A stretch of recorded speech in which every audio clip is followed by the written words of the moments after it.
तो भाई good morning, नमस्ते। आज हम अपना थर्ड लेक्चर देखेंगे।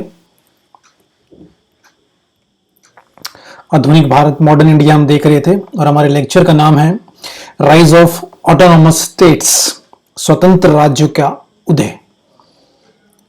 ठीक है, जो हमने पिछला लेक्चर देखा था उसके अंदर मैंने आपको मुगल्स के बारे में पढ़ाया था, बेसिकली लेटर मुगल।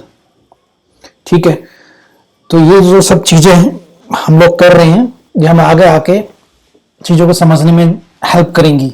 ठीक है, सब पॉइंट्स को हम कनेक्ट करने की कोशिश करेंगे। तो हम एक तरह से डॉट्स पढ़ रहे हैं अभी, बाद में इन सबको कनेक्ट कर लेंगे तो चीजों को समझने में बहुत आसानी रहेगी। ठीक है, वो चीज आपको करीबन जब 10 लेक्चर हो जाएंगे उसके बाद वो चीजें समझने में मजा आएगा। ठीक है, अभी तक एक तरह से डॉट्स ही हैं, आप बस उनको लीजिए और उसके बाद जो हम कनेक्ट करेंगे आफ्टर करीबन 7, 8, 10 लेक्चर के बाद फिर आपको सारी चीजें समझ में आनी स्टार्ट हो जाएंगी। ठीक है, ज्यादा मैं रिवाइज नहीं करता पिछला लेक्चर, वैसे तो रिवाइज करना चाहिए। रिवाइज इसलिए नहीं करता क्योंकि फिर वीडियो ज्यादा बड़ी हो जाएगी। ठीक है, लाइव मतलब आमने सामने पढ़ रहे हो तो फिर तो 10 मिनट लगती हैं, पिछला रिवाइज कर सकते हैं। तो फिर भी एक नाम तक मैं एक बार देख लेते हैं। ठीक है, हमने लास्ट टाइम जो पढ़ा था वो लेटर मुगल पढ़ा था। ठीक है, लेटर मुगल के अंदर मतलब अगर मैं लिखूं लेटर मुगल दिखेगा यहां पे, लेटर मुगल्स है ना, उत्तरवर्ती मुगल शासक। तो इसके अंदर जो सबसे पहला हमने पढ़ा था वो कौन था? बहादुर शाह वन, है ना, औरंगजेब का बेटा या मौजम भी बोलते थे उसको।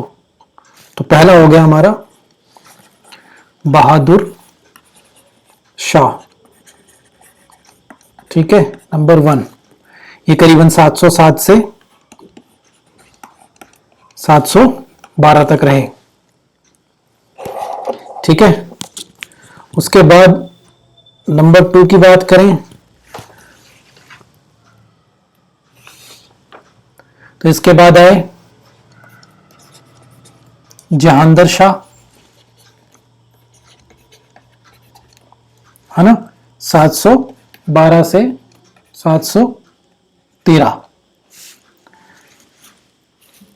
ठीक है, इसके बाद नंबर 3 जहांगीर शाह आपने देखा, सॉरी जहांगीर शाह नंबर 2 और नंबर 3 जो इंपॉर्टेंट थे अपने फारूक शियार, ये थे 1713 से 19, सैयद ब्रदर्स वाला टाइम। ठीक है, इसके बाद थोड़े थोड़े टाइम के लिए रफी उद दराजत और 5वां नंबर रफी उद दौला। ठीक है, थोड़े थोड़े टाइम के लिए रहे और रफी उद दौला को ही शाहजहां 2 कहा जाता है। इसके बाद आए मोहम्मद शाह रंगीला और रोशन अख्तर बहादुर भी बोला जाता है, जो कि 1719 से 48। ठीक है, ये इंपॉर्टेंट लेटर मुगल में नंबर 1। इनका टाइम पीरियड काफी लंबा, करीबन 30 साल रहता है। चाहते तो राज्य को बचा सकते थे बट ये बचा नहीं पाए। ठीक है, उसके बाद हम 7वां नंबर देखते हैं।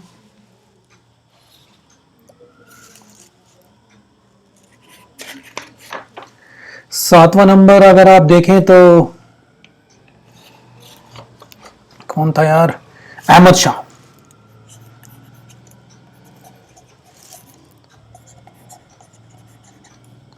ठीक है, ये करीबन 1748 से 54। उसके बाद आलमगीर 2,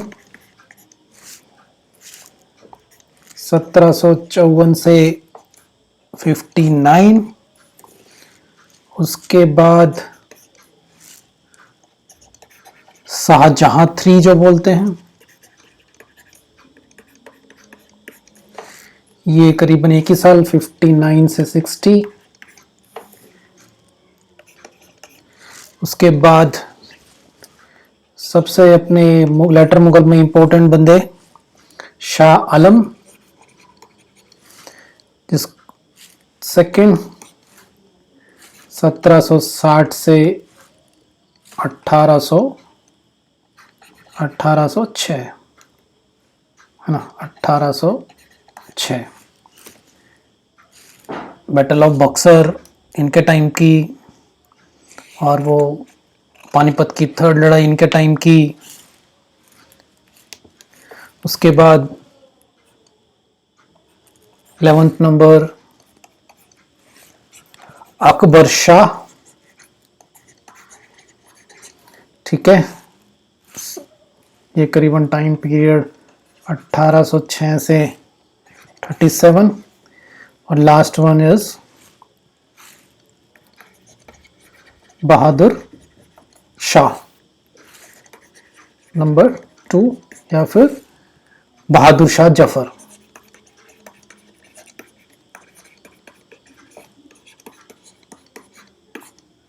जफर के नाम से लिखते थे ये कविताएं। तो ये लेटर मुगल थे भाई, ठीक है, जस्ट फॉर रिवीजन। अब हम यहां से स्टार्ट करते हैं स्वतंत्र राज्यों का उदय। ठीक है, स्टार्ट कर रहे हैं स्वतंत्र राज्यों का उदय।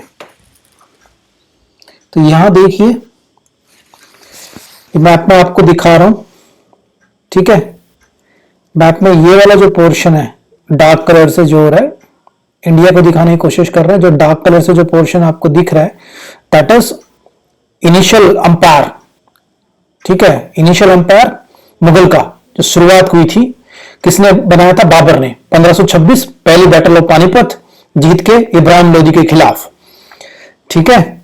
तो ये जो डार्क कलर में दिख रहा है, यहां तक उसने अपना साम्राज्य बनाया था, मतलब डार्क कलर वाला हो गया, ठीक है। तो डार्क कलर वाला किसका है? बाबर का है। बाबर ने इब्राहिम लोदी को हरा के पानीपत की पहली लड़ाई जीतकर ये रत्न राज एस्टैब्लिश किया।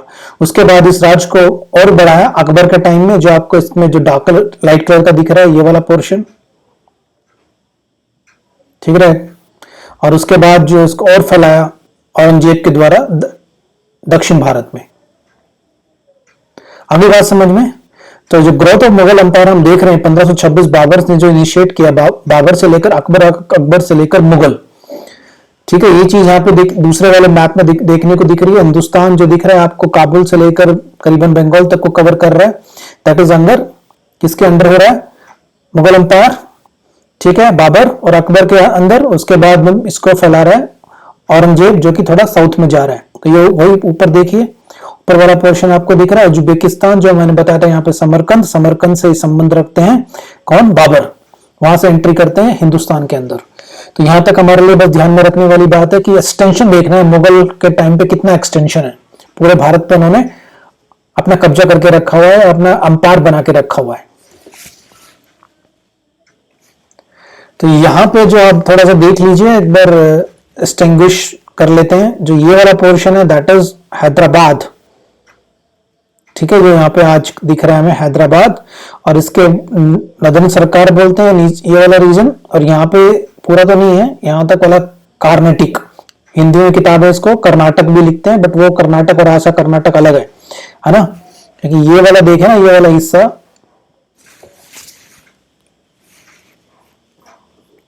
थोड़ा पेन लेना पड़ेगा।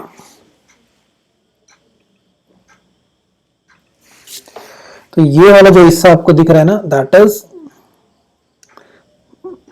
कर्नाटक, कार्नाटिक इंग्लिश में बोलते हैं, हिंदी में कर्नाटक। तो आज का कर्नाटक तो ये है, उससे डिफरेंट। आज का कर्नाटक तो ये वाला पोर्शन है, तो इससे डिफरेंट है। तो जो पुराना कार्नेटिक जो लिखा जाता है वो ये है, ठीक है। तो आगे आगे धीरे धीरे आपको समझ में आ जाएगा। बस इस मैप को थोड़ा सा एक बार व्यू ले लीजिए, उसके बाद आगे चलते हैं। तो भाई हम पढ़ रहे हैं मुगल्स का अंपायर खत्म हो गया है, धीरे धीरे नाम के लिए रह गया है और धीरे धीरे उससे राज टूटने लगे हैं।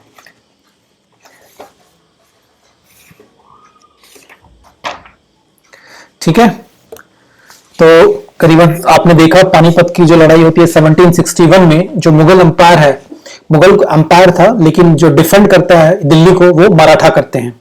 तो थर्ड बैटल ऑफ पानीपत जो लड़ी जाती है, तो वहां पर मराठा एक तरह से दिल्ली को बचाने की कोशिश करते हैं। और औरंगजेब की डेथ के बाद अब अंपायर देख रहे हो बहुत जल्दी जल्दी जल्दी मुगल के लोग बदले जा रहे हैं। ठीक है, कोई एक अच्छा सा राजा मतलब सम्राट हमें देखने को नहीं मिलता है और राजा बदलते जा रहे हैं।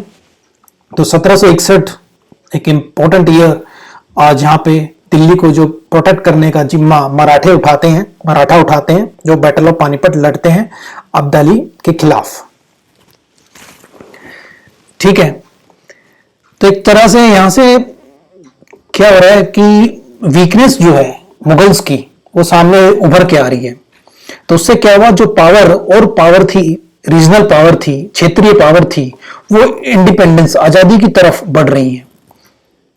लेकिन एक चीज और ध्यान में रखने के लिए बात है कि यहां पर किसी ने ना मुगल की अथॉरिटी को एक तरह से चैलेंज नहीं किया।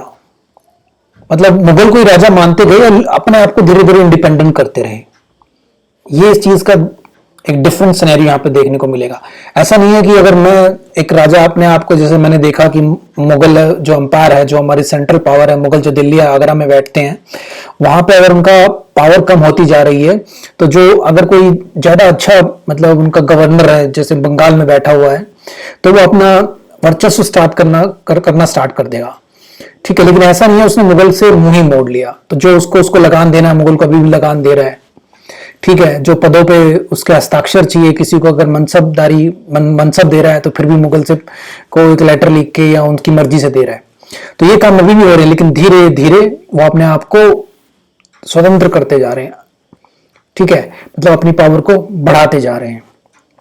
तो वो चीज आपको यहाँ पे देखनी है कि मतलब ऐसा नहीं है कि एक तरह से कोलैप्स हो गया, मतलब गिर गया राजा, मतलब संरचना ढह गई, ऐसा नहीं हुआ है ना। मतलब या तो मुगल एकदम से खत्म हो रहे हैं तो एकदम से खत्म हो जाना चाहिए, तो ये मुगल खत्म, अब कौन राज्य करेंगे, मराठा राज्य करेंगे, मराठा नहीं तो कोई और राज्य करेगा, ऐसा नहीं हुआ। मुगल खत्म हो रहे हैं, वीक पड़ रहे हैं, लेकिन जो दूसरे राजा जहां पर ये लोग बैठ रहे हैं वहां पे अपना अपना वर्चस्व बनाए जा रहे हैं। ठीक है, लेकिन मुगल को खत्म नहीं कर रहे हैं। अगर ऐसा ही होता है तो मुगल एकदम से खत्म हो जाते, लेकिन हम फिर भी देख रहे हैं उनको खत्म होते होते 1857 लग गया है ना। उनको खत्म होते होते क्या लग गया, 1857 लग गया। तो एक तरह से कोलैप्स नहीं हो रहा है। जो पावर पूरी की पूरी मुगल के पास थी वो मतलब एकदम से मुगल खत्म हो गया, ऐसा नहीं हुआ। मतलब एक तरह से वैक्यूम क्रिएट नहीं हो रहा है। आई बात समझ में, मतलब एकदम से पावर खत्म नहीं हो रही है। छोटे छोटे राज्य बन रहे हैं, लेकिन फिर भी मुगल को ही अपना राजा मान रहे हैं। ठीक है, जो उनको राजस्व भेजना वो भेज रहे हैं, लेकिन अपने राज्य में एक तरह से इंडिपेंडेंस स्टार्ट हो गई है। कैसे कि कई चीजों में राजा से पूछना ही नहीं है ना। किसी को मनसब देना है तो पहले वो पूछा जाता था मुगल से, वो पूछना ही नहीं, अपनी मर्जी से दे दिया। पहले जो गवर्नर बनाए जा रहे हैं ना, बंगाल का गवर्नर बन रहा है या हैदराबाद का गवर्नर बन रहा है या कहीं और का गवर्नर बन रहा है, तो वो मेरिट बेस पे बन रहे हैं। ठीक है, मतलब उनकी काबिलियत की बेस पे बन रहे हैं। लेकिन अब क्या हो रहा है कि उन्होंने अपना घराने से ही बना रहे हैं, भैया मैं राजा हूं, मैं गवर्नर हूं, मेरे बाद मेरा बेटा होगा, उसके बाद उसका बेटा होगा। तो उन्होंने एक तरह से ये चीजें होनी स्टार्ट हो गई है। ठीक है, ये चीजें हो रही हैं, तो उसके बाद क्या होगा, मुगल का एक तरीके से राजा बन के रह गए हैं बस। ये चीज ध्यान में रखिए, वीक हो गए हैं तो उस चीज का फायदा उठाया जा रहा है। राजा लगातार थोड़े थोड़े समय पर चेंज होगा तो ये चीजें देखने को मिलती हैं। तो वो चीजें यहाँ पे देखने को मिल रही हैं। तो यहाँ पे एक बहुत इंपॉर्टेंट चीज अगर मैं देखा जाए तो वो यहाँ पर है, मतलब ये देखिए कि 1757 में Mughal umpire was only umpire in name shake, सिर्फ नाम के लिए साम्राज्य रह गया है। वीकनेस की वजह से रीजनल पावर इंडिपेंडेंस की तरफ जा रही है और ट्रांसफॉर्मेशन हो रहा है। ये बहुत ध्यान में रखने वाली बात है। ये मतलब मेंस के लिए क्वेश्चन बन सकते हैं कि भाई डिस्कस करो जब मुगल हुआ, मतलब वीक हुए और जो इंडिपेंडेंट राज्यों का जो उदय हो रहा है तो उसके अंदर ट्रांसफॉर्मेशन हो रहा है। एकदम से मुगल खत्म नहीं हो गए हैं, कोलैप्स नहीं हो गए, पॉलिटी कोलैप्स नहीं हो गई है, तो वो आपको इस तरह से समझाना है। डिसेंट्रलाइजेशन हो रहा है पावर का, ठीक है, अब जो अपने गवर्नर है उनकी पावर बढ़ रही है, वो अपने हिसाब से डिसीजन ले रहे हैं, ठीक है, लेकिन पॉलिटिकल वैक्यूम मतलब क्लियर कट पॉलिटिकल वैक्यूम नहीं बन रहा है। क्यों नहीं बन रहा है? क्योंकि अभी भी उनके राजाओं को किसी तरह से मान्यता दे रहे हैं वो लोग कि हाँ भाई वो राजा है, ठीक है। तो ये चीज आपको ध्यान में रखनी है। और दूसरा ये कह सकते हैं कि जो ये स्टेट थे ना, कुछ हद तक स्ट्रांग भी थे कि मुगल को रिप्लेस भी कर देते, बट उन्होंने ऐसा किया नहीं, ठीक है। कुछ स्टेट बहुत प्रॉस्पेरस हो गए, जिनके पास अच्छी मिलिट्री थी, ठीक है, लेकिन जितने भी ये स्टेट थे ना, साइंस एंड टेक में पीछे रह गए। और जो उस समय बहुत अच्छी तरक्की कर रहा था साइंस एंड टेक में, वो कर रहा था ब्रिटेन, ठीक है। तो उनसे लड़ना इनके लिए पक्सी नहीं था, तो लास्ट में जाके वो सबको हरा देता है और हिंदुस्तान पे कब्जा हो जाता है।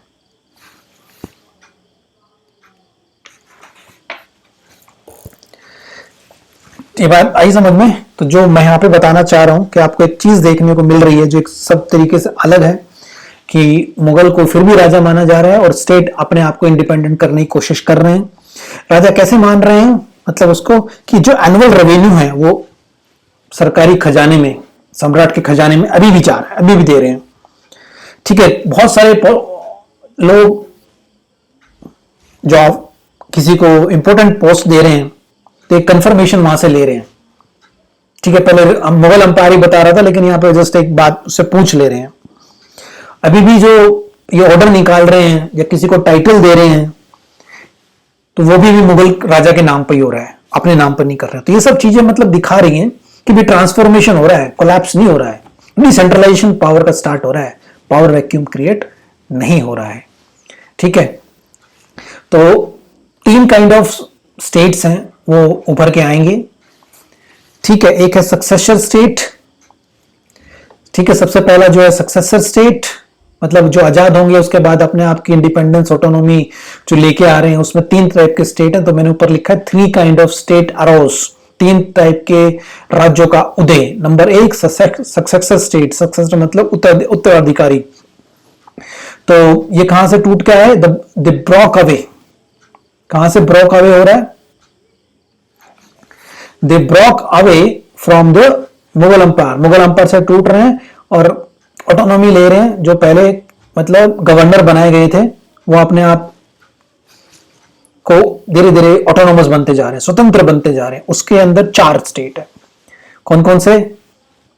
हैदराबाद, कर्नाटक, बंगाल और अवध। हैदराबाद, कर्नाटक, बंगाल और अवध। हैदराबाद आप समझते ही हैं, जो आज वाला हैदराबाद है, ठीक है। नहीं पता तो भारत के मैप में एक बार देख लीजिएगा। बंगाल ये भी भारत के मैप में देख लीजिए। कर्नाटक जो है हिंदुस्तान का है आज, उसको कर्नाटक जो बोला जा रहा है, दैट इज नीचे वाला हिस्सा, तमिलनाडु, और जो मैंने मैप में भी दिखाया था वो कुछ अलग है। और अवध अपना यूपी वाला हिस्सा है, मैप में देख लेंगे। नेक्स्ट जो नए स्टेट उभर कर आए, मतलब जो लोकल चीफ थे उन्होंने एक तरह से विरोध ही कर दिया, मतलब जो लोकल थे वहां के उन लोगों ने एक तरह से राजा के खिलाफ, मुगल एम्परर के खिलाफ विरोध कर दिया, विद्रोह कर दिया और अपने आप को उनसे अलग कर लिया। तो वो थे मराठा, सिख, जाट और अफगान। और तीसरे जो इंडिपेंडेंट हो गए बिल्कुल ही, जो बिल्कुल राजा के नाम मुगल के टाइम में भी जस्ट एक तरह से क्या बोलते हैं, नाम के लिए उनके साथ अटैच थे। तो लेकिन जब देखा कि भाई वहां पे तो किसी की चल ही नहीं रही है, धीरे धीरे नए नए राजा आ जा रहे हैं, तो उन्होंने अपने आप को कंप्लीटली अलग कर लिया उनसे, ठीक है। वो है मैसूर, केरला और राजपूत, ठीक है। ये चीज हम देखेंगे। तो 3 समझ में आ गए, सक्सेसर स्टेट हैदराबाद, कर्नाटक, बंगाल और अवध। न्यू स्टेट्स मराठा, सिख, जाट और अफगान। और इंडिपेंडेंट स्टेट मैसूर, केरला और राजपूत। इन सब के बारे में हम लोग देखेंगे एक बाय एक, 1 by 1। तो सबसे पहला हैदराबाद। तो पहले मैप में देख लेते हैं भाई हैदराबाद, ठीक है। तो ये देखो भाई, ये है रीजन हैदराबाद का। पहले ये इतना हुआ करता था हमारा आंध्र प्रदेश, अभी इसको तोड़ के ब्रेक कर दिया तेलंगाना और आंध्र प्रदेश में। तो जो ये वाला पोर्शन है तेलंगाना के पास चला गया हैदराबाद। तो जो पहले हमारा आंध्र प्रदेश हुआ करता था, ठीक है, वही पोर्शन आप देखिए, ये वाला मैंने यहां पे दिखाया। तो ये वाला जो पोर्शन है, मतलब यहां से छोड़ दीजिए, इतना मैं आपको एक बार ड्रॉ करके दिखा देता हूं, ठीक है। जो यहां से दिख रहा है आपको, दैट इज, इसको छोड़ दीजिए थोड़ा सा, ठीक है। ये नॉर्थ सर्कस हो जाएगा और नीचे कार्नेटिक हो जाएगा। तो ये वाला जो पोर्शन है दैट इज पूरा का पूरा ये हो गया, कौन सा हो गया, हैदराबाद। और यहां से लेकर पूरा का पूरा यहां तक जो है ना, ये आता था हैदराबाद के अंडर ही था, ठीक है। मतलब ये वाला पोर्शन कर्नाटक बना दिया, लेकिन आता हैदराबाद के अंडर था। मतलब इसका तो गवर्नर हुआ करता था, ठीक है।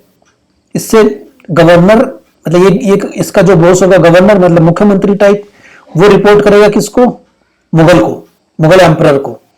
और इसके अंडर एक छोटा सूबा, ठीक है, वो होगा कर्नाटक, ठीक है। वो किसको रिपोर्ट करेगा, हैदराबाद को।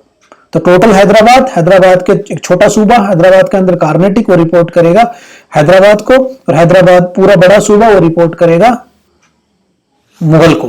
आई बात समझ में? तो इस तरह से था।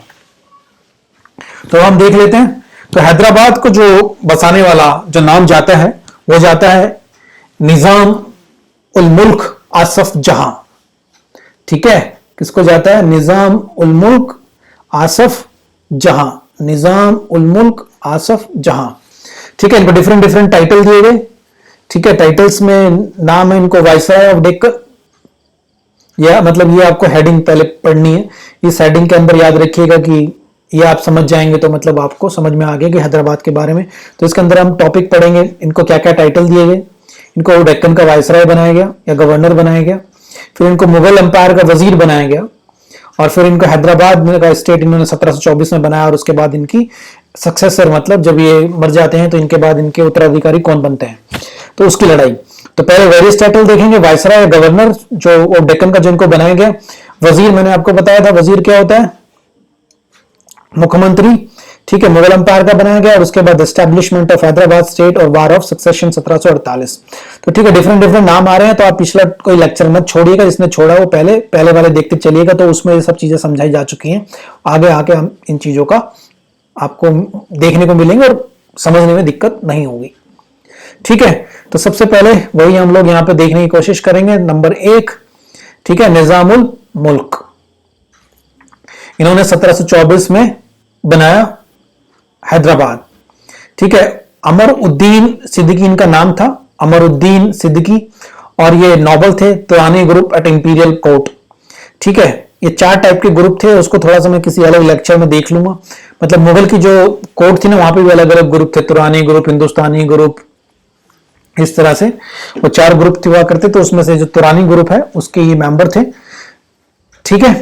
तो इनको अलग अलग इनके कामों की वजह से नाम दिए गए थे, टाइटल दिए गए थे। चिंतलिज खां बाय औरंगजेब ने दिया, निजाम उल मुल्क फारूक शयार ने दिया, और आसफ जहां मोहम्मद शाह ने दिया, ठीक है। अब आपको समझ में आ गया होगा ये मोहम्मद शाह कौन थे, फारूक शयार कौन थे, और मोहम्मद शाह कौन थे। औरंगजेब कौन थे, फारूक शयार कौन थे, मोहम्मद शाह कौन थे। मतलब आप पिछला लेक्चर देखेंगे तो ये चीजें समझने में दिक्कत नहीं होगी, कुछ नया अटपटा नहीं लगेगा, ठीक है। तो वाइसराय निजाम उल मुल्क 1724 से 1748, निजाम उल मुल्क आसफ जहां, वाइसराय बनाया गया इन्हें फारूक शयार ने, ठीक है। फारूक शयार ने इनको वाइसराय बनाया। 1713 से 1722 के बीच रहे, किसका, डेक्कन का। डेक्कन कौन सा, नीचे वाला एरिया है, ठीक है। डेक्कन का पठार जो ज्योग्राफी में हम लोग देखते हैं, ठीक है। ऊपर जो आपके हैं विंध्याचल और सतपुड़ा से नीचे नीचे आ जाइए, ये वाला जो पोर्शन है ये आपका डेक्कन में आता है। तो डेक्कन वहीं हैदराबाद में आ गया। अगर नहीं पता तो बस थोड़ा सा इतना ध्यान में रखिएगा, ये वाला पोर्शन ही, तो यहां से उठा लीजिए, यहां से जो पोर्शन है ये वाला पोर्शन, लगभग यहां तक का पोर्शन डेक्कन का पठारी बोला जाता है। तो वो वाला रीजन ही है, ठीक है। तो वहां का इनको गवर्नर बनाया गया, वाइसराय बनाया गया। ठीक है, फारूक शयार ने इनको बुलाया, आइए सैयद ब्रदर्स के साथ हमारी थोड़ी सी मदद कीजिए। अब सैयद ब्रदर्स कौन थे, पिछले लेक्चर में आपको समझ में आ गया होगा। फारूक सयार कौन था, वहां से भी समझ में आ गया होगा, तो ये भी हमने पिछले बार देख लिया था। तो फारूक सयार ने सैयद ब्रदर्स के अगेंस्ट इसको बुलाया। सैयद ब्रदर्स बहुत पहुंची हुई चीज थे, इन्होंने देखा अच्छा हमारे खिलाफ ऐसा कुछ कर रहे हो, तो उन्होंने पेशवा बालाजी विश्वनाथ के साथ मिलकर सैयद ब्रदर्स ने इनको अंधा कर दिया। ठीक है, और उसके बाद 1720 में निजामुल मुल्क ने मोहम्मद शाह की हेल्प की सैयद ब्रदर्स को मारने में। ठीक है, और उसी का इन्हें इनाम मिलता है और मोहम्मद शाह इन्हें वजीर बनाते हैं। ओके, आई बात समझ में। फारूक शयार ने सैयद ब्रदर्स को निपटाने में हेल्प मांगी, लेकिन सैयद ब्रदर्स ने पेशवा बालाजी विश्वनाथ की मदद से इनको अंधा कर दिया और भगा दिया। तो उसके बाद मोहम्मद जो शाह है, मोहम्मद ने इनको उठा के मोहम्मद शाह की हेल्प से मतलब सैयद ब्रदर्स को निजामुल मुल्क ने मार दिया और उसी का इन्हें तोहफा मिलता है और इनको वजीर बनाया जाता है। तो ये क्या बन रहे हैं, वजीर ऑफ मुगल अंपायर 1722 से 1724। तो इन्होंने क्या किया, बहुत सारे जो करप्शन था मुगल एडमिनिस्ट्रेशन में उसको ठीक करने की कोशिश की। अब कुछ ठीक करोगे तो वैसे ही राजा, आपने देख रहे हो मुगल बहुत कमजोर हो रखे हैं, तो उसके जब ज्यादा ठीक करने की कोशिश कर रहे हैं तो क्या हो गया कि यहाँ पे बहुत सारे लोग इसके खिलाफ हो गए। तो बहुत सारे इनके खिलाफ हो गए, तो बहुत सारे दुश्मन इन्होंने अपने खिलाफ पैदा कर लिए। ठीक है, जिन्होंने मुगल एम्परर को इनके खिलाफ इनके कान भर दिए। ठीक है, ये ऐसा है, ये ऐसा है, तो ये तो होना ही है। तो उस चक्कर में इन्होंने क्या, मोहम्मद साहब ऐसे भी आपने देखा था, Mohammad Sahab is a kind of Rangila person, तो उससे परेशान होकर इन्होंने कहा भाई जैसा सम्राट है तुम्हारा, मतलब जैसा साम्राज्य है, मतलब वो तुम उनके उस वही छोड़ के और साउथ चले गए। ठीक है, तो हैदराबाद चले गए, वहां पे अपना राज बसाया, तो छोड़ के चले गए एक तरीके से। तो एक चीज और ध्यान में रखिएगा, जो लिखा है कि his departure was symbolic flight of loyalty and virtue from the umpire. तो बोला जाता है कि जब इतने ईमानदार और जो लोग जो अंपायर को बचाना चाहते थे वो लोग छोड़ के जा रहे हैं राजा को, तो एक तरह से यहां से समझ में आ गया था कि भाई अंपायर का पतन अब ठीक है, ज्यादा दूर नहीं है, अब मुगल खत्म होने ही वाले हैं। तो वो इसके जब ये निकल के जा रहे हैं ना हैदराबाद, मुगल को छोड़ के जा रहे हैं, कि पहले कोशिश कर रहे हैं मुगल एडमिनिस्ट्रेशन को सुधारने की, लेकिन लोग इनके खिलाफ हो जाते हैं, राजा को इनके खिलाफ कान भर देते हैं। तो और राजा भी इतना अच्छा नहीं है, वो अपने रंगीलित में घुसा हुआ है, उन चीजों को परेशान होकर फिर ये राजा को, साम्राज्य को छोड़ जाते हैं, भाई जैसा होगा देखा जाएगा, तो वहां से चले जाते हैं। तो ये जो एक तरह से जो इंपॉर्टेंट लोग हैं, जो ऑनेस्ट लोग हैं, जो ईमानदार लोग हैं, अंपायर को छोड़ के जा रहे हैं, तो इसको बोला जाता है कि दिख रहा है पतन नजदीक है। ठीक है, तो उसके बाद ये क्या करते हैं, अपनी पोस्ट जो इनको वजीर बनाया गया था वहां से रिजाइन करते हैं और डेक्कन में जाते हैं। डेक्कन में जो उस समय के वायसराय थे मुबरीज खान, उसको हराते हैं शकरखेड़ की लड़ाई के अंदर, और वहां से अपने आप इंडिपेंडेंट रूलर वहां के बन जाते हैं डेक्कन के, और आसफ जहां डायनेस्टी मतलब खानदान अपना स्टैब्लिश करते हैं, और वहीं से अपने आप और इनके सक्सेसर जो है, इनके सक्सेसर ही आगे जाके हैदराबाद के निजाम कहलाते हैं, मतलब इनके उत्तराधिकारी यहाँ पे जाके इनके हैदराबाद के निजाम कहलाते हैं। तो ये ध्यान में रखिएगा कि फिर एक तरीका जो हमने पहले बताया कि ऐसा नहीं है कि इंडिपेंडेंस हो गए, बिल्कुल भी नहीं, फिर भी थोड़ी इंपॉर्टेंट तो ये मुगल को दे रहे हैं। कैसे कि जो वार लड़ रहे हैं, जो ट्रीटी साइन, संधियां साइन कर रहे हैं, या किसी को मनसब दे रहे हैं, मनसब मतलब ऑफिशियल पोस्ट जो दे रहे हैं, इंपॉर्टेंट अपॉइंटमेंट कर रहे हैं, वो फिर भी रेफरेंस मुगल एम्परर से ले रहे हैं। ठीक है, यहां तक कि इन्होंने जो बैटल ऑफ करनाल हुई नादिर शाह के अगेंस्ट, वहां पे इन्होंने साथ भी दिया मुगल अंपायर का। ठीक है, वहां पे साथ भी दे रहे हैं मुगल अंपायर का। और इसके बाद देखिए, ये हिंदुओं को भी अपनी पॉलिसीज में इंपॉर्टेंस दे रहे हैं। जैसे पूरन चंद नाम के इनके दीवान हैं जो हिंदू हुआ करते थे। ठीक है, और एक चीज जो इनके लिए इंपॉर्टेंट है, मतलब यहां पे मैं फिर दिखा रहा हूं, जो इनका साम्राज्य है जिसको हम बोला जाता है हैदराबाद, इन्होंने क्या किया, जो मराठा बार बार कोशिश कर रहे हैं मुगलों के बाद कि अब भारत पे मुगल जब खत्म हो जाएंगे तो उनका राज्य होगा, तो अपने आप को फैलाने की कोशिश कर रहे हैं। तो जब वो बंगाल की हैदराबाद में घुसने की कोशिश करते हैं तो ये मराठा को समझा लेते हैं कि भाई नॉर्थ में जाओ, साउथ में क्या रखा है। तो एक तरीके से क्या कर लिया, अपने आप को सेव कर लिया। देखो हारो या जीतो वो अलग चीज है, लेकिन युद्ध जो होता है ना, तो नुकसान दोनों साइड का होता है। बाद में भले कोई जीत जाता है, लेकिन जितना पैसा जो उसमें लगता है, जितने लोग उसमें मारे जाते हैं, उसका कोई भरपाई नहीं है। तो जितना टाल सको युद्ध को उतना टालो, जब तक सर पे ना पड़ जाए जब तक तो टालो। तो वही काम यहाँ पे, मतलब जो ऐसा कर ले, मतलब बिना युद्ध के जो जीत जाए, भाई उससे अच्छा काम तो कुछ नहीं है। और वो यहाँ पे निजामुल मुल्क करके दिखा रहे हैं कि मराठा को बोल रहे हैं भाई इधर कुछ नहीं रखा है, जाओ बाजीराव ऊपर जाओ, नॉर्थ में जाओ, साउथ में क्या रखा है, नॉर्थ में जाके लड़ो, उसको अक्वायर करो। तो निजामुल मुल्क कर रहे हैं। ठीक है, 1748 में इनका देहांत हो जाता है। फिर इनके पुत्र नासिर जंग और मुजफ्फर जंग, जो इनके ग्रैंडसन और सन हैं, मतलब पुत्र और पौत्र, दोनों में लड़ाइयां लड़ी जाती हैं। और उसमें डुप्ले मतलब ये है फ्रांसीसी गवर्नर, आगे जाके मैं बताऊंगा, लेकिन यहाँ पे बस इतना ध्यान रखिए, डुप्ले मुजफ्फर जंग को हेल्प करता है और उन्हें जितवा देता है। और उसके बदले में फिर बहुत सारा पैसा और टेरिटोरियल अवार्ड्स मुजफ्फर जंग डुप्ले को देते हैं। आगे बात समझ में आपको हैदराबाद की कहानी। तो हैदराबाद, ये वाला पोर्शन समझ में आ गया। हैदराबाद यहां पर कौन बसाते हैं, निजामुल मुल्क आसफ जहां। ठीक है, अलग अलग इनके टाइटल्स याद रखे जाएं तो ठीक है, नहीं तो कोई बात नहीं, ज्यादा क्वेश्चन इससे देखे नहीं गए हैं। उसके बाद ये चीज आप थोड़ा सा पहले ही पढ़ चुके हैं, ध्यान में रखिएगा। फारूक शायर ने उसको डेक्कन का वायसराय बनाया, उसको बोला कि मेरी हेल्प कीजिए सैयद ब्रदर्स को निपटाने में, लेकिन सैयद ब्रदर्स ने उनको ही निपटा दिया, है ना। पेशवा बालाजी को लेकर आया, उसको अंधा बनाया, डिस्पोज किया।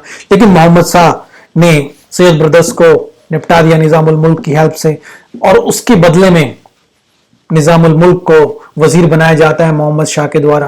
लेकिन मोहम्मद शाह से परेशान हो जाता है उनकी कार्यशैली को देख के, कौन, आसफ जहां, निजामुल मुल्क, तो वो छोड़ के उनको चला जाता है। तो डेक्कन में जाता है। डेक्कन में जो मुजबीर खान, जो उस समय के वायसराय थे या गवर्नर थे, उनको वो हराता है। ठीक है, और उसको हराता है और वहां से अपना एक तरह से इंडिपेंडेंस राज स्टार्ट करता है, और यहीं से आसफ जहां डायनेस्टी बनाता है। ठीक है, आसफ जहां डायनेस्टी अपना राजवंश बनाता है, और यही आगे वाले ही लोग, मतलब यहाँ से जो निजामुल मुल्क के जो आने वाले उत्तराधिकारी है, उन्हीं को हम निजाम कहते हैं। हैदराबाद के निजाम, आगे हिस्ट्री में बहुत बार पढ़ा होगा ना, निजाम है हैदराबाद के। तो कहां से समझ में आएगा निजाम, यहां से ये वर्ड निकल के आ रहा है, निजाम ऑफ हैदराबाद। ठीक है, और उसके बाद ये चीज भी ध्यान रखिएगा, जो हम बार बार बात कर रहे हैं कि ऐसा नहीं है उन्होंने बिल्कुल अपने आप को इंडिपेंडेंट कर लिया हो मुगलों से। ठीक है, फिर भी जितनी ट्रीटी कर रहे हैं, मतलब संधियां कर रहे हैं, वार लड़ाइयां लड़ रहे हैं, जो मनसब कर दे रहे हैं किसी को, वो भी इस सब में एम्परर से क्या किया जा रहा है, रेफरेंस लिया जा रहा है। ठीक है, और बैटल ऑफ करनाल जो नादिर शाह के खिलाफ लड़ते हैं, उसके अंदर भी मुगल का डिफेंड करते हैं लोग, तो वहां पे भी हेल्प करते हैं मुगल की। और ये चीज देखने को मिलती है कि जितने भी, मतलब ये नहीं, जितने भी आप आगे जाके सक्सेसर स्टेट देखेंगे, जितने भी लोग अपने आप को इनसे अलग करते हैं, अलग राज्य बनाने की कोशिश करते हैं, सब के सब टॉलरेंट है हिंदूज के खिलाफ, मतलब टॉलरेंट है। मतलब ऐसा नहीं है कि हिंदू देखा भगा दो, ऐसा कुछ नहीं है। जो औरंगजेब कर रहा था, हिंदुओं को परेशान कर रहा था, ऐसा कुछ नहीं कर रहे ये लोग, टॉलरेंट है। ठीक है, उनको मतलब अपने साथ लेके चलते हैं। एग्जाम्पल यहाँ पे देखने को मिल रहा है, जो पूरन चंद है वो उनको अपना दीवान रखते हैं, जो कि एक हिंदू है। ठीक है, उसके बाद मराठा को इन्होंने वहां से हटाया कि भाई जाओ साउथ में जाओ, साउथ में मत आओ, नॉर्थ में जाओ। उस चीज को मैंने बताया ना, युद्ध से कोई फायदा नहीं होता, नुकसान ही होता है दोनों साइड का। जो जीत जाए तो कोई बात नहीं, फिर भी पैसा और आदमी को आप वापस नहीं ला सकते, बहुत नुकसान होता है। तो वो इन्होंने इससे डाइवर्ट कर दिया मराठा को, लड़ने की जरूरत नहीं, भाई ऊपर जाके देखो, नॉर्थ में देखो, साउथ में मतलब हम लोग हैं, जिस तरह से भी इसने मनाया उनको मना लिया इस तरह से। ठीक है, उसके बाद जब इनकी डेथ होती है तो इनके जो पुत्र और पौत्र नासिर जंग और मुजफ्फर जंग, दोनों में लड़ाइयां छिड़ जाती हैं। फिर डुप्ले जो फ्रांसीसी गवर्नर है, उसकी मदद से मुजफ्फर जंग उस लड़ाई में जीत जाता है। ठीक है, और वो उसके बदले में बहुत सारा पैसा और टेरिटरी, मतलब क्षेत्र, उनको रिवॉर्ड के फॉर्म में देता है। तो ये था हैदराबाद। आगे बात समझ में, हैदराबाद निजामुल मुल्क आसफ जहां ने बसाया 1724 के अंदर। बस इतना ध्यान में रखना, बाकी कहानी याद हो जाए तो हो जाए, ना हो तो कोई बात नहीं। नेक्स्ट देते हैं कार्नेटिक। ठीक है, मैंने बताया था हैदराबाद का जो नीचे वाला हिस्सा दैट इज कार्नेटिक। इसको हिंदी की किताबों में आपको लिखा हुआ मिलेगा कर्नाटक, लेकिन जो कर्नाटक आज का कर्नाटक है वो कार्नेटिक नहीं है। ठीक है, फिर आपको एक बार कोई मैप आएगा तो आगे देख लेना, दिखा देंगे। तो ये वाला हिस्सा तो मैंने पहले, ठीक है, तो 18वीं सेंचुरी में मुगल एम्पायर, मुगल प्रोविंस जो था Karnataka under the authority of governor of Deccan. आई बात समझ में, जो मैंने आपको बताया कि 18वीं शताब्दी के अंदर जो है मुगल प्रोविंस कर्नाटक का किसके अंडर आता था? Governor of Deccan. ठीक है, उसके अंडर आता था। अब गवर्नर ऑफ डेक्कन जो है निजामुल मुल्क भाई साहब ने देखा कि उन्होंने तो अपने आप को इंडिपेंडेंट कर लिया है, तो भाई वही खरबूजे को देख के खरबूजा रंग बदलता है, तो इन्होंने भी तो सादत उल्ला खान जो कर्नाटक के डिप्टी गवर्नर हैं, उन्होंने भी इंडिपेंडेंट अथॉरिटी बनाई, तो अपने आप को भी इंडिपेंडेंट करने की कोशिश किया। इसका हेडक्वार्टर था आरकोट। आरकोट आई बात समझ में? पहले कौन? मुगल। मुगल के नीचे कौन है? गवर्नर। गवर्नर कहां का? तो डेक्कन का। और डेक्कन के गवर्नर के नीचे कौन है? Deputy governor. ठीक है, कर्नाटक का। तो कर्नाटक वाला किसके अंडर है? हैदराबाद वाले के अंडर। तो देखा कि हैदराबाद वाले ने अपना अलग कर लिया, तो मैं भी अलग कर लेता हूं। कौन? नवाब सादत उल्ला खान। नवाब सादत उल्ला खान, तो यहां पे नाम याद रखना, नवाब सादत उल्ला खान। ठीक है, इसके बाद ही अपॉइंटेड हिज नेफ्यू, नेफ्यू मतलब भतीजा, दोस्त अली, ठीक है, एज सक्सेसर, अपना उत्तराधिकारी बनाया without prior approval of his superior Nizam in 1732। तो ये चीज देखने को मिल रही है। क्या किया भाई साहब ने कि अपने भतीजे दोस्त अली को अपना सक्सेसर, अपना उत्तराधिकारी घोषित किया, लेकिन उसके लिए कोई अप्रूवल नहीं लिया अपने सुपीरियर। कौन है सुपीरियर? निजाम ऑफ हैदराबाद, है ना, डेक्कन वाले से लेना चाहिए था, लेकिन नहीं लिया। इंडिपेंडेंसी शो कर रही है, स्वतंत्र हो रहे हैं। 1740 में क्या किया? मराठा इन्वेडेड कर्नाटक, घुस गए मराठे 1740 में। नवाब दोस्त अली को मार दिया and took his son-in-law चंदा साहब, चंदा साहब को एज अ प्रिजनर सतारा। सतारा के अंदर, सतारा मराठा की जगह है, वहां पे उसको बंदी बना लिया। अब इसके अंदर आगे नहीं जाएंगे, आगे कहानी पढ़ेंगे तो कर्नाटक वॉर स्टार्ट हो जाएगा। तो कर्नाटक वॉर बस यहाँ पे याद रखिएगा, कर्नाटक वॉर लड़ी गई कर्नाटक के अंदर 1740 से 1763 के बीच, और एक अलग ही टॉपिक पढ़ेंगे। तो यहां तक इसके लिए छोटा सा ही है। नवाब सादत उल्ला खान और यहाँ पे उसके नेफ्यू दोस्त अली, बस इतना याद रखिएगा। नवाब सादत उल्ला खान और दोस्त अली कर्नाटक के लिए। फिर कर्नाटक वॉर अलग से टॉपिक में देखेंगे। नेक्स्ट इंपॉर्टेंट सूबा बंगाल। ठीक है, ये अलग किया अपने अंतर्गत मुर्शिद कुली खान, या जिसको मोहम्मद हादी भी बोला जाता है। नाम थोड़ा डिफरेंट है, मुश्किल लगेंगे, पर कोई बात नहीं, 4-5 बार पढ़ लीजिएगा, याद हो जाएंगे। तो मुर्शिद कुली खान मोहम्मद हादी के नाम से भी जानते हैं। इन्होंने बंगाल को एस्टैब्लिश किया 1717 के अंदर। ठीक है, उनको भी ध्यान में रखिए। He was sent as a Diwan to Bengal by Aurangzeb in 1700। 1700 में क्या था? बंगाल के नवाब बना के इनको भेजा गया था, और जिन्होंने बहुत अच्छा रेवेन्यू एडमिनिस्ट्रेटर साबित हुए। ठीक है, बहुत अच्छे दीवान साबित हुए। दीवान मैंने बताया था क्या करते हैं? जो राजस्व इकट्ठा करेंगे, ठीक है, वो दीवान कहलाते थे। तो इनको दीवान बनाया गया था औरंगजेब के द्वारा। ठीक है, कहां का? बंगाल का। ठीक है, 18th century Bengal was comprised of Bengal, Bihar और उड़ीसा। ये भी ध्यान में रखिएगा, ये इंपॉर्टेंट चीज है कि उस समय जो हमारा बंगाल था, वो उसके अंदर बंगाल भी आता था, बिहार भी आता था, और उड़ीसा भी आता था। आज का इतना बड़ा प्रोविंस था बंगाल। ठीक है, बंगाल पार्टीशन जो होगा 1905 में जाके, वो भी इसी बेसिस पे लोग कहते हैं करते हैं कि बंगाल बहुत बड़ा प्रोविंस है भाई, उसके अंदर वैसे ही बंगाल इतना बड़ा, फिर बिहार भी इतना बड़ा, फिर उड़ीसा भी इतना बड़ा, और तीनों मिलकर एक बंगाल हुआ करते थे उस समय। ठीक है, 1717 में फारूक शयार अपॉइंटेड हिम सूबेदार गवर्नर ऑफ बंगाल। ठीक है, अब देखो अब क्या हो रहा है। पहले ये क्या है, मुर्शिद कुली खान दीवान किसने बनाया, मुगल ने, मतलब औरंगजेब ने। अब फारूक शाह ने क्या कर दिया, क्या बना रहा है, उसको निजाम कह लो या सूबेदार कह लो या गवर्नर भी बना दिया। तो चीज जो पहले मतलब आप देखोगे, जब हमने फारूक शाह पढ़ा तो उस समय मैंने यही बताया था ना, बहुत सारी चीज, किसी किसी को कोई ना कोई पोस्ट दे रहा था, जागीर बांट रहा था, तो उससे एडमिनिस्ट्रेशन बहुत खराब हो रहा था। तो वही चीज यहां पे देखने को मिल रही है। पहले क्या करते थे मुगल कि रेवेन्यू अलग आदमी को देते थे, दीवान अलग को बनाते थे और उसको गवर्नर अलग को बनाते थे। स्लेव मतलब पैसा और रेवेन्यू कलेक्ट करने वाला बंदा कौन है, अलग है, फाइनेंस मिनिस्टर एक तरीके से। ठीक है, वो अलग, उसके पास पैसा है। और एग्जीक्यूट जो काम को करेगा, मतलब जो मुख्यमंत्री है वो अलग है, उसका वो गवर्नर है। तो दोनों अलग अलग रखते थे ताकि जिसके पास पैसा है उसके पास पावर ना हो देश चला, मतलब अपना राज्य चलाने की, सूबा चलाने की, और जिसके पास पावर है उसके पास पैसा ना हो। तो इस तरीके से क्या होंगे, दोनों कंट्रोल रहेंगे दोनों, है ना।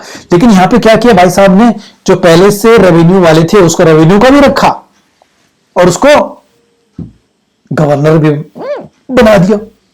अब दोनों चीजें उसके पास आ गई। अब वो अपने आप को ज्यादा कंसोलिडेट करेगा, ज्यादा ताकतवर बनाएगा।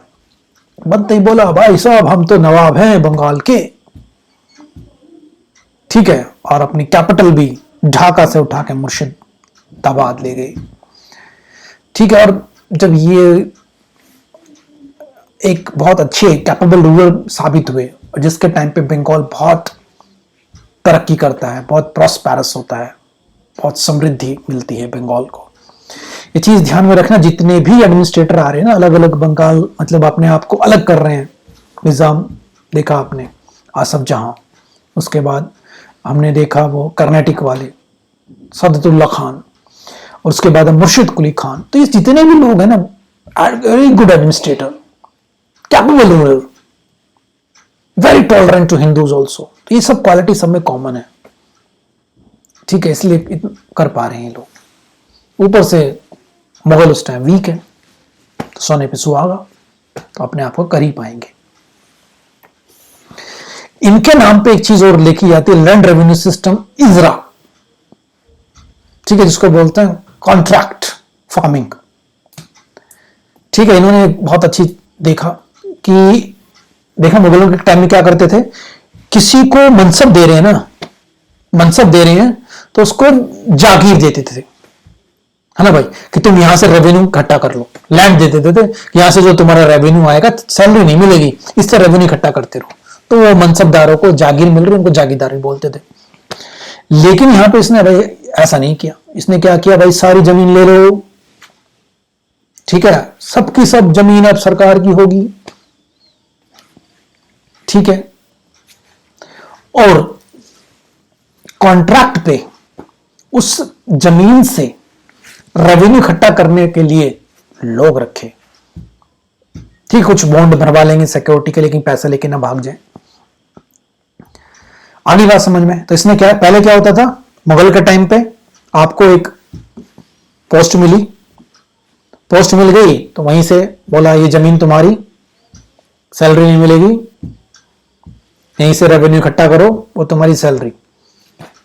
इसने क्या किया, नहीं भाई ऐसा नहीं होगा, इसी को इजरा सिस्टम बोल रहे हैं कि भाई लैंड सारी की सारी अब कौन ले लेगा, स्टेट ले लेगा, खलीसा लैंड बोल रहे हैं उसको, ठीक है, उसको खलीसा बोला गया, सब स्टेट ले लेगा, सरकार ले लेगी।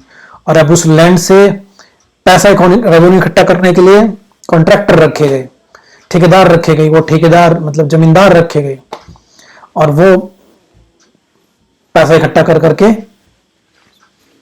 मुर्शिद कुली खान को देंगे, ठीक है। और जब ये जमींदार, इनको जमींदार बोला गया, जो ठेकेदार होंगे, ठीक है, कॉन्ट्रैक्टर होंगे, कॉन्ट्रैक्टर्स आ गए, ठेकेदार आ गए, ये लोग क्या कर रहे हैं, जमीन इनको दे दी गई भाई। अब लेकिन ये नहीं बोला गया कि अब सारा पैसा तुम्हारा होगा ना, तुम रेवेन्यू इकट्ठा करके दो, बाकी पैसा जो भी तुम्हारा बनेगा वो मुर्शिद कुली खान देगा, लेकिन सारे के सारे जो पैसा रेवेन्यू से आएगा वो सारा कुली खान के खजाने में आना चाहिए। ठीक है, तो ये कॉन्ट्रैक्टर थे, धीरे धीरे सेकंड थर्ड जनरेशन के बाद इन्हीं को जमींदार कहा जाने लगा। ठीक है, इन्हीं को जमींदार भारत में कहा जाने लगा। तो जो ये वाला सिस्टम है इसको इजरा सिस्टम कहते हैं। आगे बात समझ में। एक चीज और यहां पे दिस पीरियड, इस टाइम पे बंगाल में एक हाउस ऑफ जगत सेठ भी देखने को मिलता है। ठीक है, जगत सेठ, सेठ मतलब पैसे वाले, जगत मतलब विश्व। तो एक तरह से इसके लिए मैं थोड़ा सा किसी अलग लेक्चर में बताऊंगा जगत सेठ के बारे में। तो यहां पे बस एक तरह से देख लो, बहुत अमीर घराना था ये। ठीक है, जो राजा को या किसी और लोगों को फाइनेंस करता था, एक तरह से बैंकर था ये, जो पैसा देता था।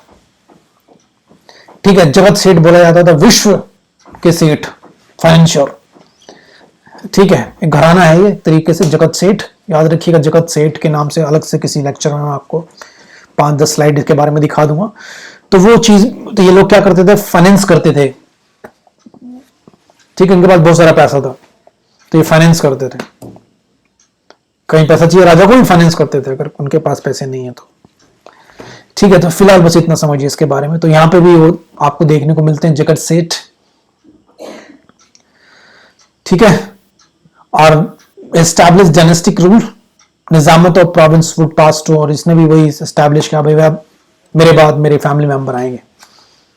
ठीक है, मेरे बाद इसके फैमिली मेंबर आएंगे, तो डायनेस्टिक रूल बना दिया। तो मुर्शिद कुली खान ने अपने देवते सरफराज खान को अपना क्या बनाया, सक्सेसर, उत्तराधिकारी बनाया। बट सरफराज खान को उनके पिता ने हटा दिया, जिसको बोलते हैं सुजाउद्दीन मोहम्मद खान। सुजाउद्दीन मोहम्मद खान ने उसको हटा दिया और बंगाल और उड़ीसा वाला जो हिस्सा है वो अपने कब्जे में ले लिया। ठीक है, लेकिन देखो बिहार वाला बचा हुआ है, उसको ले नहीं पाए। आई बात समझ में। तो मुर्शिद कुली खान के टाइम पे तीनों उसके पास हैं, बंगाल, बिहार, उड़ीसा।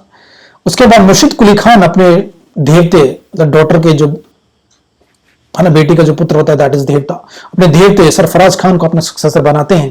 लेकिन सरफराज खान के पिता भी उसको हटा देते हैं और बंगाल और उड़ीसा वाले हिस्से को अपने हाथ में ले लेते हैं 1727 में। सुजाउद्दीन मोहम्मद की डेथ के बाद इसके पुत्र सरफराज खान वापस नवाब बनते हैं, लेकिन अलीवर्दी खान जो बिहार से था उसने उसको हटा दिया 1740 में।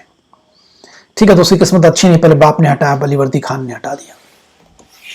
तो जो अलीवर्दी खान है उन्होंने अपने आप को नवाब बनाया with the help of banking family जगत सेठ। ठीक है, 1756 में इस ग्रैंडसन सिराजुद्दौला उसके सक्सेसर बने। ठीक है, और सिराजुद्दौला के टाइम में हम देखेंगे उनके भी लड़ाई के, गद्दी की लड़ाई होती है, शौकत जंग और घसीटी बेगम, अलीवर्दी खान की जो डॉटर है, इनके बीच, और कन्फ्लिक्ट होता है ब्रिटिश EIC के खिलाफ, ब्रिटिश ईस्ट इंडिया कंपनी के खिलाफ, और बैटल ऑफ पलासी लड़ते हैं। ठीक है, तो मैं यहाँ पे बस इतना ही बता रहा हूँ, बैटल ऑफ पलासी लड़ते हैं, कन्फ्लिक्ट होता है। ये सारी चीजें हम अलग से जब लड़ाइयां पढ़ेंगे ना, एक हेडिंग पढ़ेंगे, कर्नाटक की लड़ाई, पलासी की लड़ाई और बक्सर की लड़ाई, वहां पे डिटेल में करेंगे। तो बस यहाँ पे जो मेरा मेन मकसद है आपको बस इतना बताना है कि बंगाल किसने बसाया और उससे रिलेटेड थोड़े बहुत चीजें। तो बंगाल किसने बसाया आपने देख लिया, किसने बसाया, मुर्शिद कुली खान और सरफराज खान, और उसके बाद अलीवर्दी खान और सिराजुद्दौला। तो मेन काम इज मुर्शिद कुली खान और उसके बाद अलीवर्दी खान, इन दोनों का नाम लीजिएगा, और फाइनली सिराजुद्दौला। ठीक है, तो ये ध्यान में रखिएगा। तो बंगाल के लिए ये वाली बात है। इसके बाद फोर्थ सक्सेसर स्टेट जिसको अवध बोला जाता है, ओध भी बोला जाता है, ये मैप में देख लीजिए, ये वाला पोर्शन है, ग्रीन कलर में आपको दिख रहा है।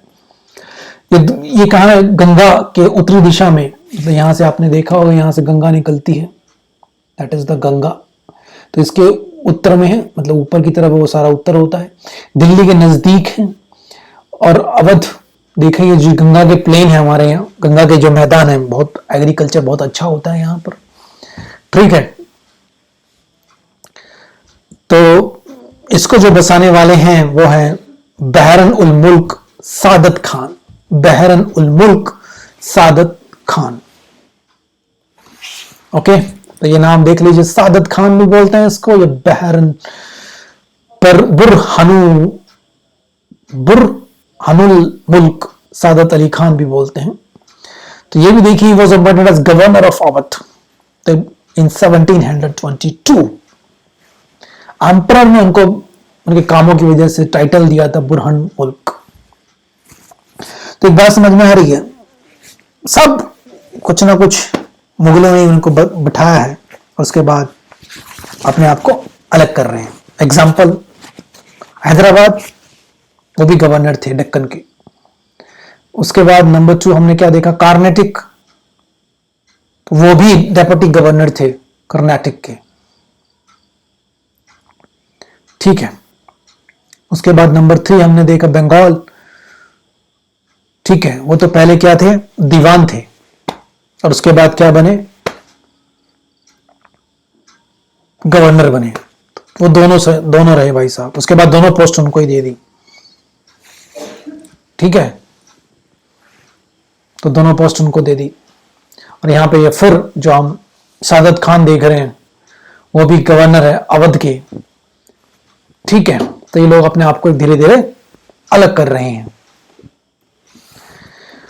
तो आप देखिए, इन 1739 उनको दिल्ली बुलाया गया, नादिर शाह के खिलाफ जो युद्ध चल रहा था, उसमें ये आए।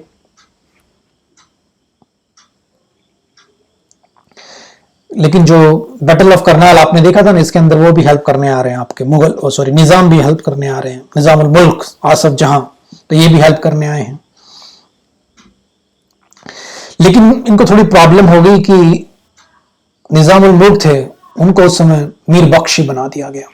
मीर बख्शी मतलब सेनापति। तो इनको अच्छा नहीं लगा कि भाई मैं आया हूं तो मुझे भी बनाना चाहिए था। तो उससे फ्रस्ट्रेट होकर भाई साहब ने साइड चेंज कर ली, ठीक है, मतलब नादिर शाह की तरफ चले गए। वेरी इंटरेस्टिंग, ठीक है। मुगल बुला रहे हैं, भाई साहब आ जाइए, आ गए। देखा कि यार सेनापति तो निजाम को बना दिया, अच्छा नहीं लगा, चलो नादिर शाह की तरफ चलते हैं, साइड बदल ली। लेकिन नादिर शाह भी इनके बाप निकले, बोले ठीक है, लेकिन 20 करोड़ की पेशकश करनी पड़ेगी, ठीक है, मतलब गिफ्ट। नादिर शाह जो गिफ्ट होता है उसको पेशकश कहते थे। तो बोला भाई साहब ठीक है, हमारी तरफ आ जाओ, लेकिन हम आपको 20 करोड़ रुपए की पेशकश देनी पड़ेगी हमें। तो इस चीज से परेशान हो गए, तो अपने आप को जहर दे लिया और चले गए। उसके बाद जब लड़ाई आपने देखा ही खत्म हो जाती है, तो लूट के जाना, उनको ऐसा कोई लड़के यहां पे रहना तो है नहीं। नादिर शाह यही काम करते थे ना, आना है, इन्वेड करना है, लूटना है, प्लंडर करना है, और सामान लूटा और पैसा लूटा, चल दिए यहां से। तो स्टिल या कभी कभार छोड़ जाते थे अपने पुत्र को, जैसे गवर्नर बना के छोड़ गए थे पंजाब का, ठीक है, लेकिन अपना आप चले जाते थे। तो ऐसे यहां पे हो गया काम, तो जा रहे हैं। लेकिन सफरदर जंग को एक्सेप्ट किया, भाई तुम ही ठीक हो बंगाल, तुम ही अवध के नवाब रहोगे, ठीक है, लेकिन मान गए 2 करोड़ की पेशकश में, मान गए 2 करोड़ की पेशकश में।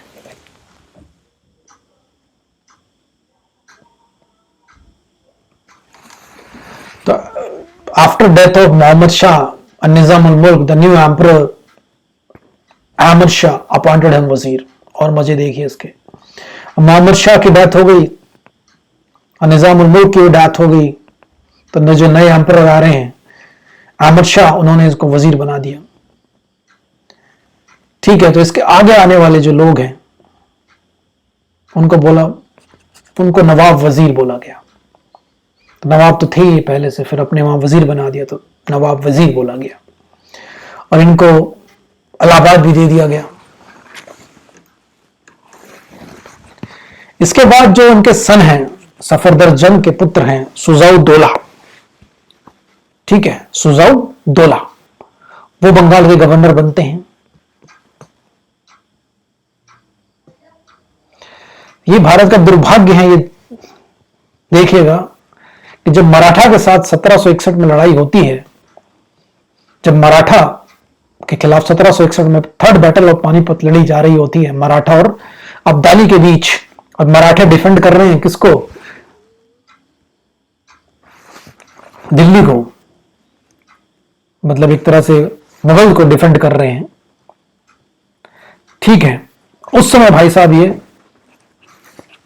हेल्प करते हैं अफगान की, अब्दाली की। तो मराठों को उस समय हारने का ना एक बड़ा रीजन ये भी था, तो इनसे बहुत लोग परेशान थे। हाँ, जहां जाते इन्वेड कर देते, लूट लेते, चौथ सब देशमुखी मांगते, तो उस चीज से ना बहुत सारे लोग परेशान थे। तो वो उस चीज से बंगाल भी परेशान है, तो उसका बदला यहां ले रहा है। जो इंपॉर्टेंट पानीपत की लड़ाई लड़ी जा रही है उसके अंदर ये मराठा का साथ ना देकर अफगान का साथ देता है सुजाउद्दौला। और ये भी ध्यान में रखिएगा, बैटल ऑफ बक्सर लड़ता है 1764 में, ठीक है, जिसको ब्रिटिश ईस्ट इंडिया कंपनी हरा देती है, और इलाहाबाद की ट्रीटी होती है। बहुत इंपॉर्टेंट है ये, क्या हुआ इसके अंदर अभी डिस्कस नहीं करूंगा।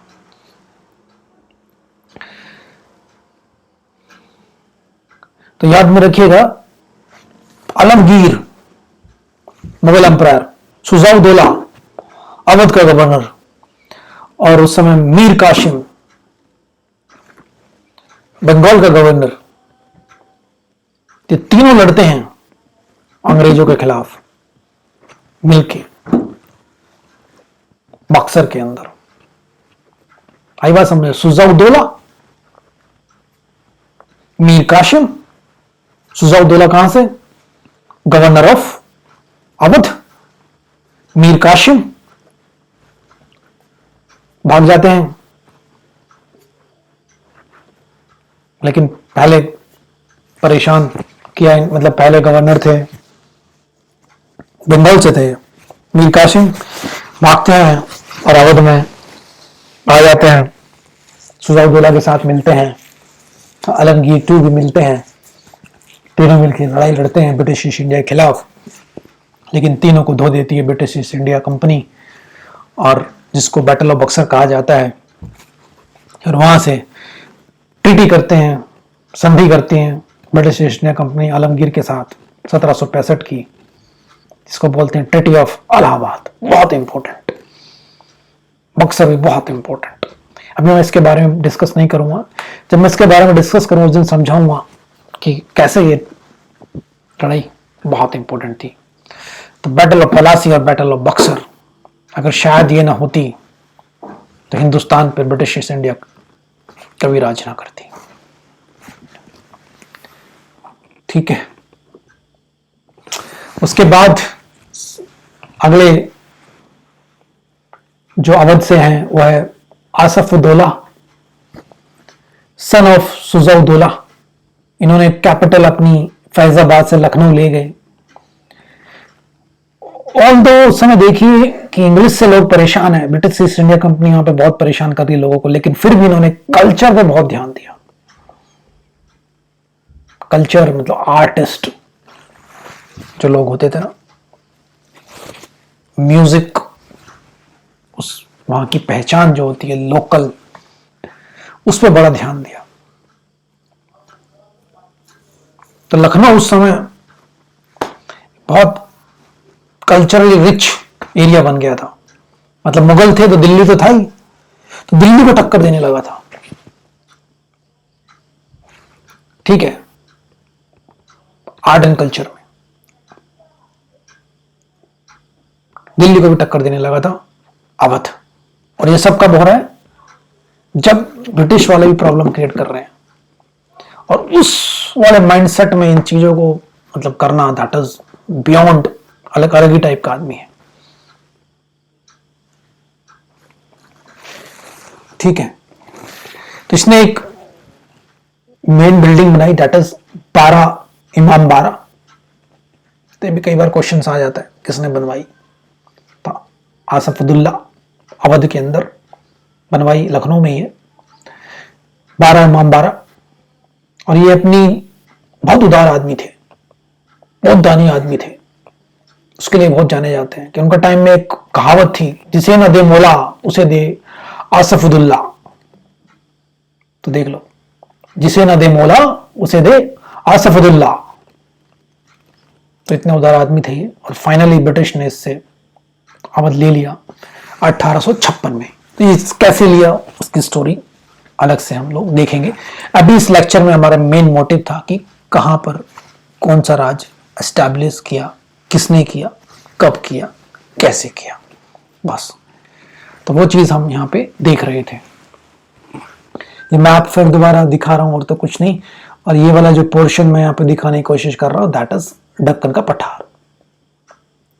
तो विंध्यन से नीचे ले लीजिए, कुछ किताब सतपुड़ा के आसपास लिखती है, तो एक ही बात है, विंध्यन जो पर्वत है माला, उसके नीचे सतपुड़ा पर्वत माला। तो सतपुड़ा पर्वत माला के नीचे बोल देते हैं कुछ लोग, कुछ विंध्यन के नीचे बोल देते हैं। तो ये सारा का सारा दक्कन है, दक्कन है, ठीक है। तो अगली बात समझ में इतना, तो इस चीज को आप एक बार बार बार पढ़िएगा, रिवाइज कीजिएगा। कुछ पॉइंटर्स के फॉर्म में मैंने यहाँ पे लिखा है। हैदराबाद 1724 में निजाम उल मुल्क ने बनाया, आसफ जाह डायनेस्टी बनाई, ठीक है, घराना जो बोल सकते हैं डायनेस्टी को। और इनके जो अगले पीढ़ियां हैं, इन्हीं को हम निजाम ऑफ हैदराबाद के नाम से जानते हैं। आगे जाके इसके जो उत्तराधिकारी है नासिर जंग और मुजफ्फर जंग में लड़ाई हुई, और मुजफ्फर जंग ने फ्रेंच की हेल्प से नासिर जंग को हराया, और मुजफ्फर जंग ने फिर फ्रांसीसियों को पैसा दिया और जंगे दी, ठीक है। नेक्स्ट कार्नेटिक, नवाब सादतुल्ला खान अपनी कैपिटल बनाई आरकोट, और उसके बाद दोस्त अली, ठीक है, दोस्त अली और मराठा के बीच टशल, और फाइनली बाद में कर्नाटिक वॉर, ठीक है। कर्नाटिक वॉर यहाँ पे ध्यान में रखिएगा, कुछ अलग है, ठीक है। ऐसा नहीं है कर्नाटिक वॉर मराठा और दोस्त अली लड़ रहे हैं ना, वो बाद में बताऊंगा मैं, वो उनसे अलग है, ठीक है। बेसिकली फ्रांसीसी लड़ते हैं, फ्रांसीसी और इंग्लिश वाले लड़ते हैं, अलग लेक्चर में देखेंगे, ओके। आगे बात समझ में, हैदराबाद निजामुल मुल्क, बस इतना बहुत। उसके बाद कार्नेटिक नवाब सादुल्ला खान और दोस्त अली। उसके बाद बंगाल मुर्शिद कुली खान और अलीवर्दी खान, यहां तक याद रखिएगा, मुर्शिद कुली खान और अलीवर्दी खान, ये दो नाम, ठीक है। मुर्शिद कुली खान पहले एस्टैब्लिश करने वाले, और उसके बाद अलीवर्दी खान इसने चलाया, ठीक है। उसके बाद सिराजुद्दौला। एक चीज और ध्यान में रखिएगा यहाँ पे, एक है सिराज उद्दौला, सिराज, ओके, जो कौन लड़ाई लड़ रहा है, पलासी की। सिराज उद्दौला कहां का है, बंगाल का। और एक जो भी हमने पीछे बात की थी, आगे करके आएगा अवध में, यह सुजा उद्दौला, ओके, दोनों में डिफरेंट है। एक सिराज उद्दौला बंगाल से है, सुजा उद्दौला अवध से है,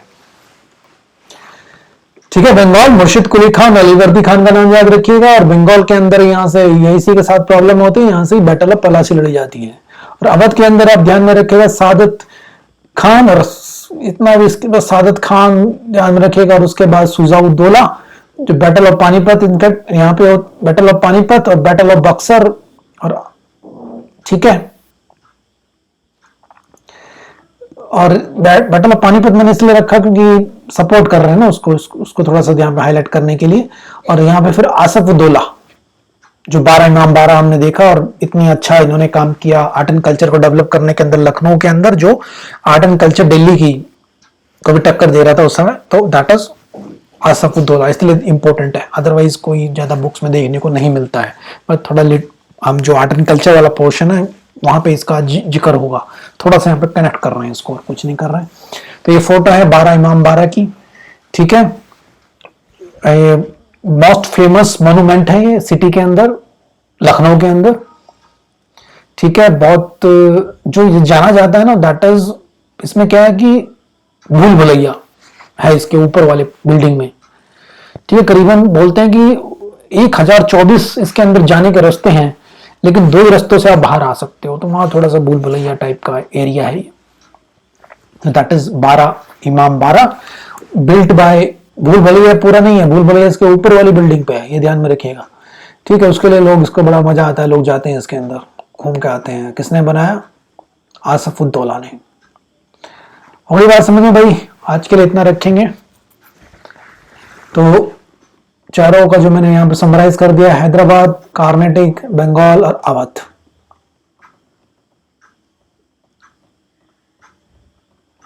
अब मेरे ख्याल से समझ में आ गया होगा, इस मैप में देख लेते हैं, ठीक है। ये है बंगाल, तो इसके अंदर देखिए पूरा कवर है, बिहार भी, उड़ीसा भी, बंगाल भी, ये वाला पोर्शन हमने देखा। उसके बाद हमने हैदराबाद देखा, तो हैदराबाद यहां से लेकर यहां तक था, क्योंकि कार्नेटिक इसी के अंडर आता था। फिर ये कार्नेटिक वाला पोर्शन हो गया, ठीक है। तो हमने देखा अवध, बंगाल, कार्नेटिक, हैदराबाद, ठीक है। तो हैदराबाद निजाम उल मुल्क आसफ जहां, कार्नेटिक ये वाला पोर्शन कहां गया भाई, कार्नेटिक ये वाला पोर्शन नवाब सादतुल्लाह खान और दोस्त अली, बंगाल मुर्शिद कुली खान और अलीवर्दी खान, और लास्ट अवध, ठीक है, लास्ट है अवध,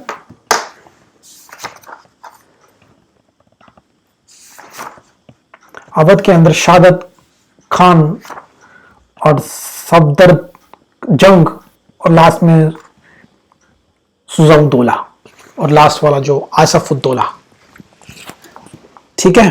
तो ये नाम आपको ध्यान में रखने हैं। तो ये चीज हमने आज कवर की है। तो एक बार जहां डाउट लगे वहां एक बार फिर देख लीजिएगा। तो मैं आपको जस्ट एक बार हैंड बाय हैंड लिख के देख लेते हैं।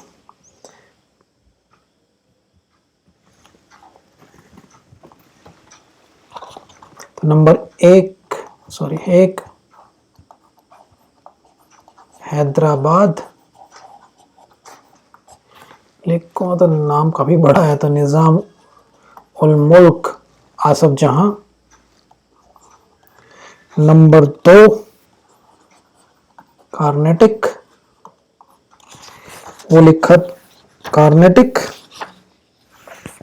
ये थे भाई नवाब सादतुल्ला खान,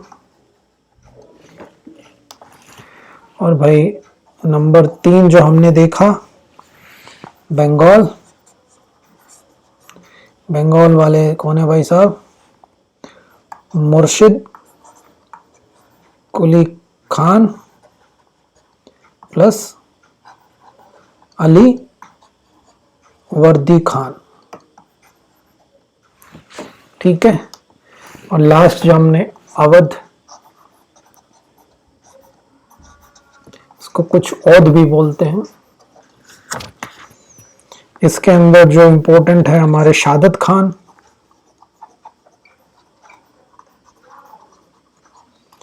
ठीक है। और उसके बाद तो कोई जैसा कुछ खास नहीं है। उसके बाद चाहो तो सुजाउद्दौला, और लास्ट में जो इमाम बारह वाले भाई साहब हैं आसफ उद दौला,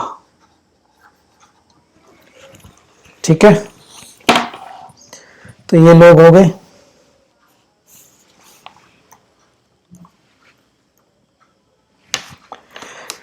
तो आई बात समझ में, रिवाइज करना है तो 2 मिनट में फटाफट रिवाइज करता हूं। हैदराबाद 1724 के अंदर कौन थे इसके नवाब, निजामुल मुल्क आसफ जहां, ठीक है। इन्होंने क्या किया कि 1720 में ही assisted Mohammad Shah in killing of Sayyid brothers, 1722 में अपॉइंटेड एज वजीर मोहम्मद शाह कोर्ट के अंदर। 1724 में इंडिपेंडेंट स्टेट बनाया हैदराबाद के अंदर, दक्कन के अंदर, आसफ जहां डायनेस्टी बनाई और इसी के सक्सेसर आगे जाके निजाम ऑफ हैदराबाद कहलाए। कार्नेटिक नवाब सादतुल्ला खान, इनके जो नेफ्यू थे, दोस्त अली को उन्होंने अपना सक्सेसर बनाया, लेकिन मराठा ने दोस्त अली को मार दिया और उसके सन इन लॉ चंदा साहब को पकड़ लिया सतारा के अंदर। उसके बाद बंगाल में इंपॉर्टेंट नाम मुर्शिद कुली खान और अलीवर्दी खान, और लास्ट में Siraj Uddaula, not Shuja, that is Siraj Uddaula. Murshid Quli Khan के लिए जो इंपॉर्टेंट चीज हमने बताई आपको, ढाका से लेकर मुर्शिदाबाद अपनी शिफ्ट किया। उसके बाद जो इंपॉर्टेंट चीज है वो इजारा सिस्टम जो लेके आए, और इसके बाद एक चीज और देखनी है आपको, हाउस ऑफ जगत सीट जो हमने इसके अंदर देखा। अलीवर्दी खान के अंदर कुछ ऐसा तो इंपॉर्टेंट नहीं है, मतलब बस बैटल ऑफ घेरिया देख लीजिए, और उसके बाद सिराजुद्दौला के टाइम पे बैटल ऑफ पलासी। उसके बाद अवध के टाइम देख लीजिए सादत खान, ठीक है, सफदर जंग था और सुजा-उद-दौला था और आसफ उद-दौला था। तो ज्यादा इंपॉर्टेंट हमारे लिए सुजा-उद-दौला रहेंगे। बैटल ऑफ पानीपत चाहिए, हेल्प करते हैं अब्दाली को, और उसके बाद बैटल ऑफ बक्सर जहां पे ब्रिटिश ईस्ट इंडिया हराती है मीर कासिम, और मीर कासिम को जो कि बंगाल से हैं, और सुजा-उद-दौला जो कि अवध से हैं, और आलमगीर जो कि मुगल एम्परर है, तीनों को। और उसके बाद ट्रीटी ऑफ इलाहाबाद होती है। आसफ उद-दौला जो कि फैजाबाद से लखनऊ अपनी राजधानी लेके जाते हैं। लखनऊ कल्चर बहुत ज्यादा यहाँ पर फली फूलती है इनके टाइम में, जो कि दिल्ली की कल्चर तक को टक्कर देती है। और लास्ट में 12 इमाम 12 जो ये बनाते हैं, वो बिल्डिंग इनके टाइम में काफी फेमस रही। तो यहां तक मैं आज रखता हूं। Okay boss.